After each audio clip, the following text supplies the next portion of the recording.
जय हिंद दोस्तों, कैसे हैं आप सभी प्यारे भक्तों को जय जय श्री राम। दोस्तों, इस टाइम मैं आया हूं प्रभु श्री राम की कर्मभूमि चित्रकूट। यहां पर प्रभु श्री राम जी ने माता सीता और लक्ष्मण जी के साथ में 14 वर्षों के वनवास में से 11 वर्षों से ज्यादा का समय चित्रकूट में ही बिताया था। तो दोस्तों, आज मैं आपको धर्म नगरी चित्रकूट के दर्शन कराने के साथ साथ चित्रकूट धाम में दर्शन और घूमने की संपूर्ण जानकारी भी बताऊंगा।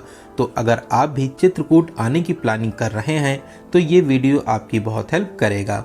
इस वीडियो में हम लोग बात करेंगे आप यहाँ तक कैसे पहुँचेंगे, यहाँ पर पहुँचने के बाद में आपको होटल कहाँ पर लेना चाहिए, चित्रकूट में दर्शन करने का सही तरीका क्या रहता है, चित्रकूट में आप कहाँ कहाँ घूम सकते हैं, यहाँ पर खाने पीने की कैसी व्यवस्था है और वीडियो के लास्ट में बात करेंगे बजट की।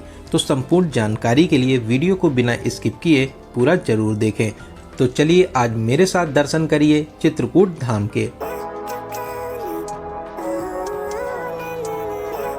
चित्रकूट के घाट पर भई संतन की भीड़, तुलसीदास चंदन घिसे तिलक करे रघुवीर। दोस्तों, चित्रकूट मंदाकिनी नदी के किनारे बसा हुआ बहुत ही प्राचीन तीर्थ स्थल है। विंध्याचल पर्वत श्रृंखलाओं और वनों से घिरा हुआ ये तीर्थ स्थल बहुत ही पवित्र माना जाता है। यहाँ पर देश ही नहीं विदेशों से भी लाखों भक्त दर्शन करने के लिए आते हैं। तो चलिए फिर एकदम शुरू से शुरू करते हैं और जानते हैं कि आप यहाँ तक कैसे पहुँचेंगे। सबसे पहले बात करते हैं ट्रेन की। अगर आप ट्रेन से आने की प्लानिंग कर रहे हैं तो यहाँ पर वेल कनेक्टेड चित्रकूट धाम करवी रेलवे स्टेशन बना हुआ है। यहाँ तक आपको हर प्रमुख स्टेशन से डायरेक्ट ट्रेन मिल जाएगी। अगर आपको यहाँ तक के लिए डायरेक्ट ट्रेन नहीं मिलती है तो आप इंदौर, जबलपुर, इलाहाबाद, भोपाल, कानपुर या लखनऊ आकर भी चित्रकूट धाम तक पहुँच सकते हैं। वहीं अगर आप फ्लाइट से आना चाहते हैं तो यहाँ पर भी एयरपोर्ट बन रहा है। आने वाले दिनों में इसकी सेवा शुरू हो जाएगी। तब तक आप लखनऊ एयरपोर्ट या इलाहाबाद एयरपोर्ट तक आने के बाद में कुछ ही घंटों का सफ़र पूरा करके चित्रकूट धाम तक आ सकते हैं। वहीं बात करें बस की, अगर आप बस से आना चाहते हैं तो यहाँ पर 2 से 3 बस स्टैंड बने हुए हैं। करवी बस स्टैंड, चित्रकूट धाम bus stand, Satna Chitrakoot bus stand और भी बहुत से प्राइवेट बस स्टैंड हैं। आपको आसपास के शहरों और राज्यों से यहाँ तक के लिए डायरेक्ट बस मिल जाएगी। वहीं आप अगर अपनी प्राइवेट कार से आना चाहते हैं तो यहाँ तक आने के लिए ये भी एक अच्छा ऑप्शन रहता है। पार्किंग की बात करें तो आपको होटल्स में और भी बहुत सी प्राइवेट पार्किंग है जहाँ पर आप अपनी गाड़ी को पार्क कर सकते हैं।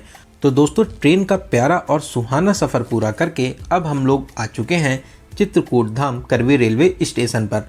अब हम लोग बात करते हैं कि आपको यहाँ पर होटल कहाँ पर लेना चाहिए। रेलवे स्टेशन के सामने बहुत ही अच्छे बजट होटल और गेस्ट हाउस बने हुए हैं जहाँ पर आप 24 घंटे के लिए 400 से 800 रुपये में एक बहुत ही अच्छा और नॉर्मल बजट होटल ले सकते हैं। वहीं अगर आप चाहें तो रामघाट रोड पर ट्रैफिक चौराहा, जिसे धनुष बाण चौराहा भी कहते हैं, इस चौराहे के आसपास भी होटल ले सकते हैं। यहाँ पर भी आपको 800 से 1000 के बजट में बहुत ही अच्छा सा रूम मिल जाएगा। चलिए एक अच्छा सा होटल लेने के बाद में कुछ देर आराम करेंगे और अब हम लोग जानते हैं चित्रकूट में घूमने का सही तरीका क्या रहता है और आपको कितने दिनों का टूर प्लान बनाना चाहिए। दोस्तों, अगर आप सुबह 10 बजे तक आ जाते हैं तो पूरा दिन चित्रकूट में दर्शन और घूमने के बाद में शाम को आप बस या ट्रेन से वापसी भी कर सकते हैं। लेकिन मैं आपको एडवाइस करूंगा कि आप कम से कम 2 डेज और 1 नाइट का प्लान करिए, जिससे आप अच्छे से चित्रकूट को घूम सकें। दोस्तों, चित्रकूट में 9 से 10 प्रमुख स्थान हैं जो 15 से 20 किलोमीटर की रेंज में स्थित हैं।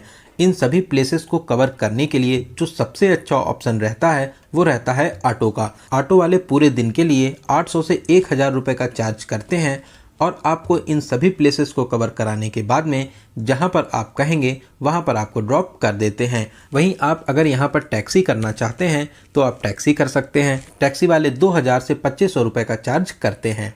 तो चलिए अब हम लोग जानते हैं चित्रकूट में आप कहां कहां घूम सकते हैं। दोस्तों, सबसे पहले हम लोग चलेंगे यहां के सबसे प्रमुख स्थान रामघाट पर, जो स्टेशन से 10 किलोमीटर की दूरी पर स्थित है। ई रिक्शा और ऑटो वाले आपसे यहां तक के लिए 20 रुपए का चार्ज लेते हैं। रामघाट चित्रकूट का सबसे पवित्र और प्रमुख घाट है। यहाँ पर आप मां मंदाकिनी के पावन जल में स्नान जरूर करें।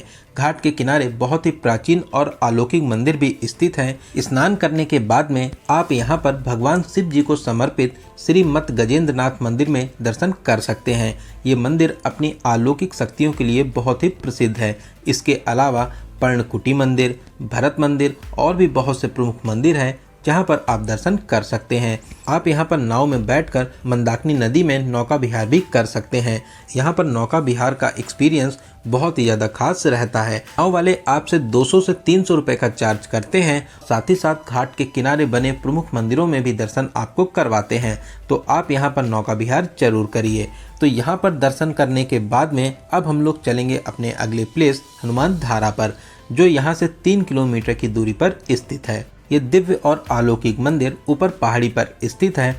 यहाँ पर आप 600 सीढ़ियाँ चढ़कर मंदिर तक पहुँच सकते हैं। वहीं रोप वे में आपसे दोनों साइड के लिए 145 रुपए का चार्ज लिया जाता है। वहीं आप अगर बुलेरो से जाना चाहते हैं तो इसके लिए आपसे 100 से 120 रुपए का चार्ज करते हैं। रोप वे से यहाँ के नज़ारे आपका दिल जीत लेंगे। पहाड़ी के ऊपर हनुमान जी का प्यारा सा मंदिर स्थित है। साथ ही पर्वत से निकलने वाली एक गुप्त जलधारा भी यहाँ पर प्रवाहित होती है, जिसका पवित्र जल बहुत से रोगों के लिए रामबाण रहता है। तो आप यहाँ पर हनुमान जी के दर्शन करिए, साथ ही साथ आप इस पवित्र जल को जरूर ग्रहण कीजिए। मंदिर से आगे कुछ सीढ़ियाँ और चढ़कर सीता की रसोई मंदिर में भी दर्शन कर सकते हैं। ये ऐसी मान्यता है, माता सीता ने यहीं पर 5 ऋषियों को भोजन कराया था। यहाँ पर दर्शन करने का विशेष महत्व माना जाता है। यहाँ पर दर्शन करने के बाद में आप सीढ़ियों के माध्यम से, बुलेरो या रोप वे के माध्यम से नीचे आ जाएंगे।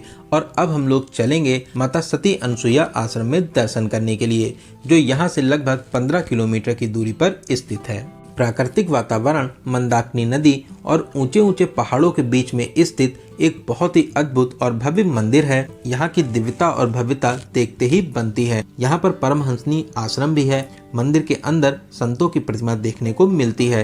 साथ ही साथ दीवारों पर रामायण का बहुत ही प्यारा सा चित्रण भी किया गया है, जिसकी भव्यता देखकर आपका दिल खुश हो जाएगा। कुछ समय मंदिर के अंदर जरूर व्यतीत कीजिए, आपको यहाँ पर बहुत ही ज्यादा सुकून मिलेगा।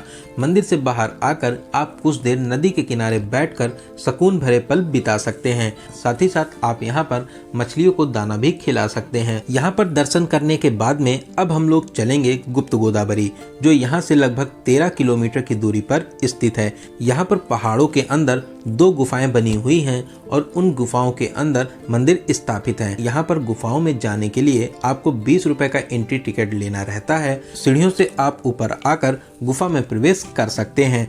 बहुत ही पतली और सकरी गुफा बनी हुई है, लेकिन जैसे ही आप गुफा के अंदर आते हैं, अंदर बहुत ही बड़ा प्रांगण देखने को मिलता है। आपको ऐसा लगेगा किसी ने काट के इसको बनाया है, लेकिन दोस्तों आप ये जान लीजिए कि ये प्राकृतिक स्वरूप में बना हुआ है। गुफा के अंदर आप यहाँ पर बहुत से देवी देवताओं के दर्शन कर सकते हैं। फिर हम लोग गुफा से बाहर आएंगे और अब हम लोग चलेंगे दूसरी गुफा में। इस गुफा में प्रवेश करने पर नीचे आपको जल मिलेगा। यहाँ पर पहाड़ों के अंदर से गुप्त गोदावरी निकलती हैं और फिर पहाड़ों में ही लुप्त हो जाती हैं। दोस्तों ये स्थान बहुत ही ज्यादा अलौकिक और रहस्यमय माना जाता है, तो आप यहाँ पर दर्शन करने जरूर आइए। यहाँ पर दर्शन करने के बाद में अब हम लोग रामघाट की ओर वापसी करेंगे, जो यहाँ से लगभग 18 किलोमीटर की दूरी पर स्थित है। रास्ते में ही राम दर्शन मंदिर स्थित है। अब हम लोग इसी प्यारे से स्थान पर दर्शन करेंगे। यहाँ पर 20 रुपए का एंट्री टिकट लगता है। अंदर मोबाइल, कैमरा और किसी भी तरह का सामान ले जाना मना है। बाहर ही लॉकर सेवा बनी हुई है, जहाँ पर आप अपना सारा सामान जमा कर सकते हैं। दोस्तों यहाँ पर रामायण का बहुत ही अद्भुत चित्रण किया गया है।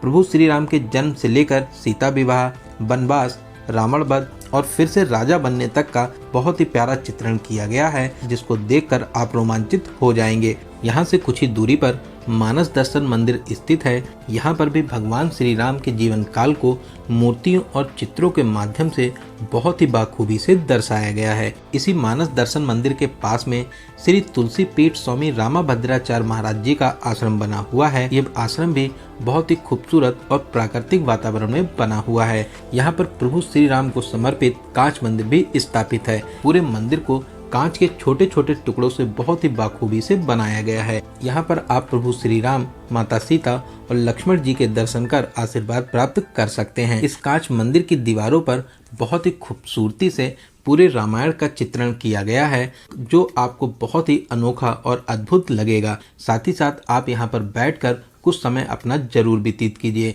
यहाँ पर दर्शन करने के बाद में अब हम लोग चलेंगे कामतानाथ मंदिर में दर्शन करने के लिए। दोस्तों ये मंदिर चित्रकूट का सबसे प्रसिद्ध मंदिर है, जहाँ पर भगवान श्री राम के रूप में कामतानाथ विराजमान है। यहाँ पर दर्शन करने से भक्तों की सभी मनोकामनाएं पूरी होती हैं।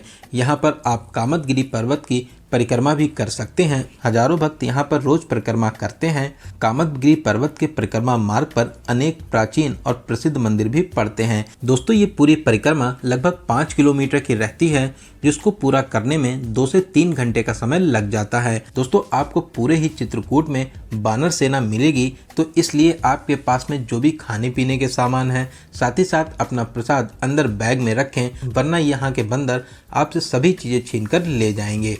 यहाँ पर आप अगर चाहें तो सबसे पहले राम घाट पर स्नान करें, फिर उसके बाद में आप कामदगिरी पर्वत की परिक्रमा कर कामतानाथ भगवान के दर्शन कर सकते हैं। इन सभी मंदिरों में दर्शन करने के अलावा आप यहाँ पर स्फटिक शिला, जानकी कुंड, भरतकूप मंदिर में भी दर्शन कर सकते हैं। तो चलिए अब हम लोग बात करते हैं चित्रकूट में आने का सबसे अच्छा समय कौन सा रहता है। दोस्तों यहाँ पर दिवाली के समय पर बहुत ज़्यादा भीड़ भाड़ होती है, विशेषकर अमावस्या पर यहाँ पर बहुत ही ज़्यादा भीड़ भाड़ रहती है। वहीं आप अगर चाहें तो जनवरी फरवरी में भी यहाँ पर घूमने आ सकते हैं। साथ ही साथ मई जून में भी यहाँ पर बहुत ही ज़्यादा भीड़ भाड़ होती है। चलिए दोस्तों अब हम लोग बात करते हैं सबसे ज़रूरी क्वेश्चन बजट की। दोस्तों मैं मान के चलता हूँ कि आप कम से कम 2 से 3 लोग तो यहाँ पर दर्शन करने आएंगे ही आएंगे। अगर आप 2 से 3 लोग आते हैं तो इसमें आपका बहुत ही अच्छे से बजट डिवाइड हो जाता है। तो आप मान के चलिए कि 2500 से 3000 के बजट में बहुत ही अच्छे तरीके से आप इस प्यारी सी यात्रा को पूरा कर लेंगे। दोस्तों इस बजट में आपका होटल का किराया, यहाँ पर लगने वाले ऑटो, खाना पीना और सभी तरह के टिकट इंक्लूड हैं। वहीं अगर आपका हाई फाई बजट है तो यहाँ पर आप VIP होटल भी ले सकते हैं। साथ ही साथ आप टैक्सी से भी यहाँ पर सभी प्लेसेस को कवर कर सकते हैं। तो दोस्तों यहाँ पर मैंने आपको चित्रकूट धाम में दर्शन और घूमने की हर एक छोटी बड़ी जानकारी देने की पूरी कोशिश की है। मैंने हर एक क्वेश्चन को कवर करने की पूरी कोशिश की है। अगर फिर भी आपके कोई क्वेश्चन रह जाते हैं तो आप हमें कमेंट के माध्यम से पूछ सकते हैं।